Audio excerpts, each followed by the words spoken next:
Dry Strong Plus je kompaktan i čvrst madrac sa džepičastom jezgrom koja je visine 17 cm uz 400 opruga po kvadratnom metru, debljinu žice 2 mm.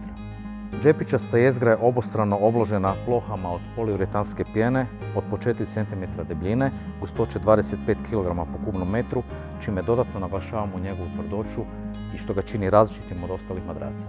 Navlaka madraca izrađena je od Q-Dry & Soft pletiva koje ima izrazito dobro svojstvo upijenja i disperzije vlage po površini madraca, te tako omogućava spavanje na suhoj podlozi, a ujedno je i antistatičko te se lako čisti i održava.